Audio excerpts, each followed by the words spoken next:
और south Korea के 8 दिवसीय सफल विदेश यात्रा के बाद आज छत्तीसगढ़ वापसी हुई है और एयरपोर्ट में आज हमारे माननीय एसएसपी अध्यक्ष जी श्री किरण देव जी, हमारे मंत्रिमंडल के सभी मंत्रीगण, सांसदगण, विधायकगण, हमारे संगठन के सभी वरिष्ठ जन, निगम मंडल के अध्यक्षगण और रायपुर जिला और रायपुर ग्रामीण जिला और प्रदेश भर के देवतुल्य कार्यकर्ता यहाँ पर अभूतपूर्व स्वागत किए हैं। इसके लिए मैं सबसे पहले उनका आभार व्यक्त करना चाहूँगा, उनका धन्यवाद करना चाहूँगा।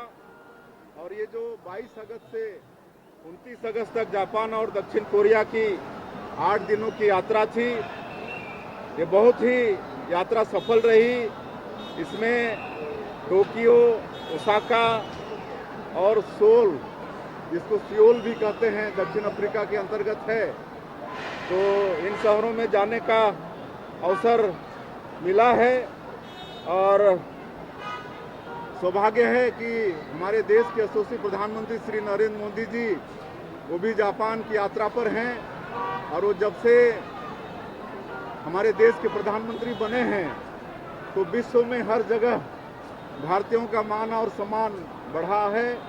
मैं पहले भी विदेश गया हूँ, लेकिन इनके प्रधानमंत्री बनने के बाद जो विदेशों में भारतीयों का सम्मान है वो पहले कभी नहीं रहा।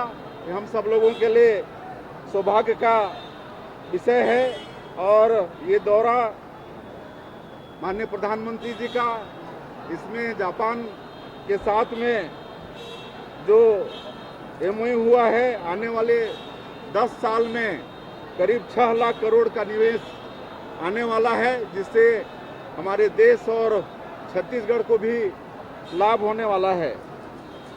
और ये निश्चित रूप से हमारे देश की अर्थव्यवस्था और छत्तीसगढ़ में औद्योगिक निवेश और विकास को भी एक नया ऊर्जा देगा। और हमारा ये जो जापान और साउथ कोरिया का जो यात्रा है, ये सीधे सीधे छत्तीसगढ़ को जोड़ने का इसमें काम हुआ है। इसमें ओसाका में वर्ल्ड एक्सपो 2025 का आयोजन हुआ है, जिसमें छत्तीसगढ़ का पेविलियन भी, जिसका शुभारंभ हमारे हाथों से हुआ, 22 तारीख से लेकर आज 30 तारीख है, आज तक चलने वाला है।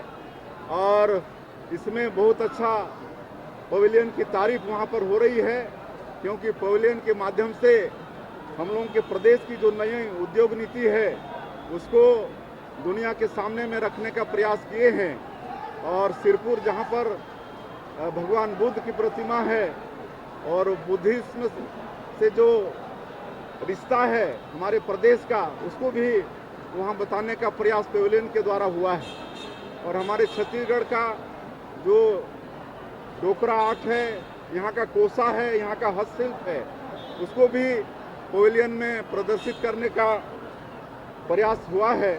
और सबसे बड़ी बात है कि छत्तीसगढ़ पहला राज्य है जो इन सारी जानकारियों को जापानी भाषा में प्रस्तुत किया है। इससे वहाँ के लोगों को छत्तीसगढ़ को समझने में बहुत आसानी हुआ है और इसकी सराहना सबने की है।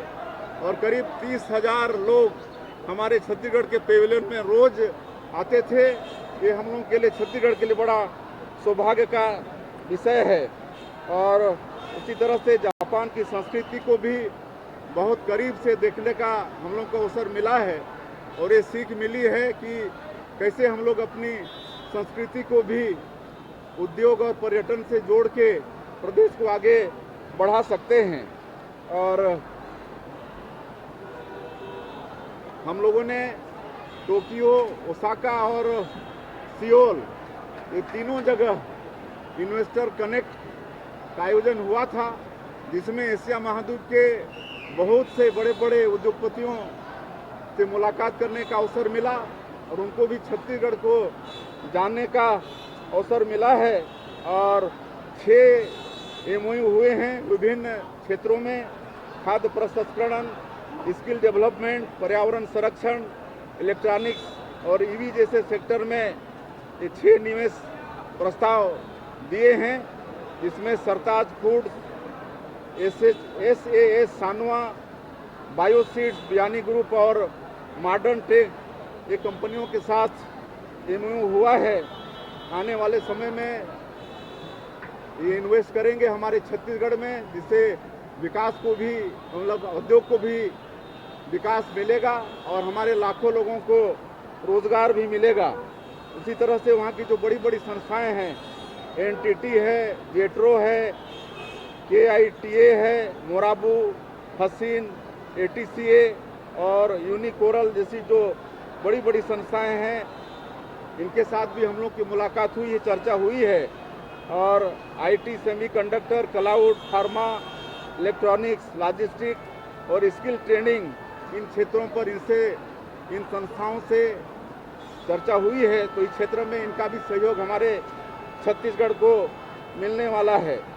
कोरिया में ICC के साथ हमारा MOU हुआ है, वे हमारे नॉलेज पार्टनर बनेंगे और हमारे प्रदेश में औद्योगिक नीति के तहत उद्योगों में नई तकनीक और स्किल और मैन पावर तैयार करने में इनके द्वारा हमारे छत्तीसगढ़ को सहयोग मिलेगा। इस तरह से ये दोनों देश की विदेश यात्रा बहुत ही सफल रहा है। मुझे पूरा विश्वास है कि इस दोनों देश की यात्रा से छत्तीसगढ़ को लोग अच्छे से जानेंगे और एशिया महाद्वीप के बड़े उद्योगपतियों से भी मुलाकात हुई है। सबका बहुत इंटरेस्टेड हैं हमारी नई उद्योग नीति और हमारे छत्तीसगढ़ के विषय में जो जानकारी उनको दिए, उससे बहुत इंटरेस्टेड हैं और आने वाले समय में ये भारी निवेश आएगा, ऐसा मुझे पूरा विश्वास है।